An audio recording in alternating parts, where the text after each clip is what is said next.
Right, hello and welcome to this week's weekly challenges in Gran Turismo 7. So, we have 5 events to complete to win 3 brand new prizes, which consists of a 6-star roulette ticket for parts, a credit ticket for 150,000 credits, as well as a 6-star roulette ticket for a car. So, this week it has some very good prizes. So, the events you need to complete in order to get these prizes. First up, we have a Sunday Cup around Northern Isle Speedway.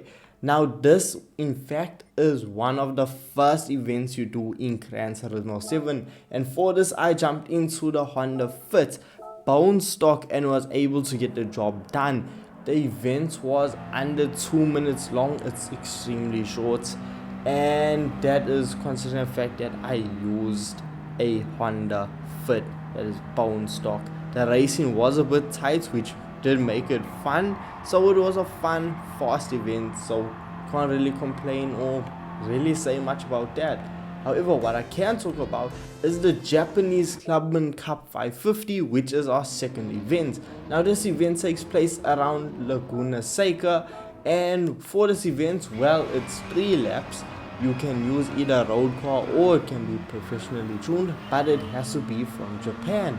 Now, for me, I jumped into a standard Mazda RX-7 and I thought, you know what, it should be capable of getting the win. And unfortunately, it was not. Now, the suggested performance points rating is 550 performance points, and the standard Mazda falls under that mark. So, for that, I came in 3rd position, but still, the racing was fun, very even, very fair, and just a very enjoyable experience. But if you want to get the win, you need to get a vehicle that is faster than a bog standard Mazda RX-7. So for the 3rd event, we see this is actually this special event. This is a one-make race for the Lamborghini Gallardo around Trial Mountain.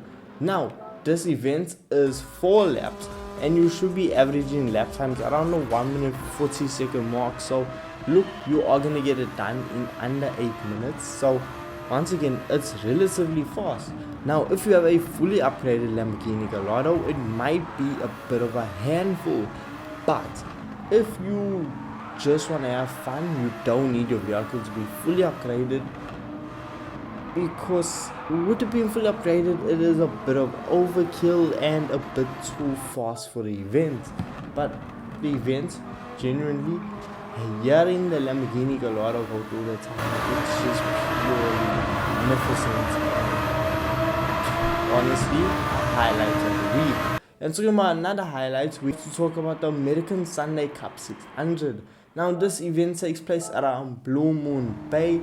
It is 3 laps, extremely short, and with it being a suggested performance points rating of 600 points, I went for my Dodge Hellcat SRT safety car. This vehicle bone stock comes in at 594 performance points if I'm not mistaken, and it's 700 horsepower going to rear wheels, so it is an absolute handful.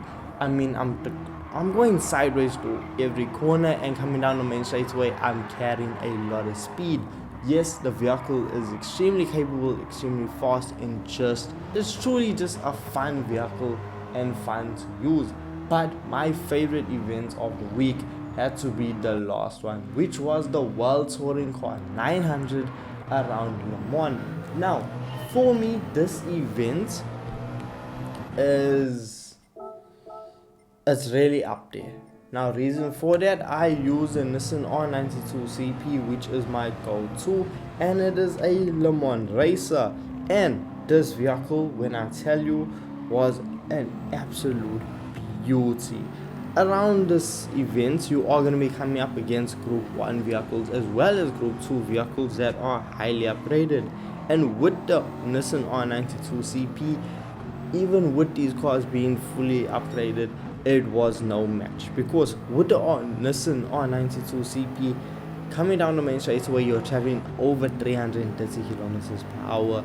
You are just gonna watch that lead dissipate, and before you know it, you are gonna be in first position. And with this being a Group 1 racer, it has extremely good fuel economy. I mean, I slapped the vehicle on fuel map level 3 and I left it there for the entirety of the event. And I mean, I got up to the 6th lap before I need to dive into a pit to refuel.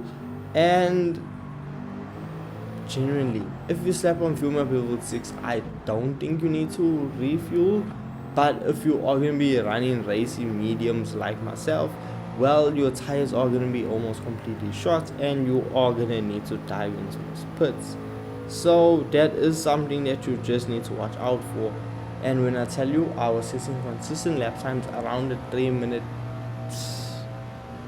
35-second mark, let's say that, with my fastest lap time being a 3 minute 31, the vehicle is more than capable and it's just a fun event. Something you also need to watch out for with this event, you do find weather changes occurring, but luckily for me I didn't have to dive into pits to slap on racing intermediates or anything like that. It was a light downpour and I was able to just push through it. So this is this week's weekly challenges in Gran Turismo 7. Honestly, very short events all around. I mean, the longest event was the WTC 900 and all of the others were sub 8 minutes, which genuinely you can get your prizes in under an hour, which is something I like. So with that being said, let me know your thoughts and opinions on this week's weekly challenges in Gran Turismo 7. And with this being said, I'll catch you guys in the next video. Peace.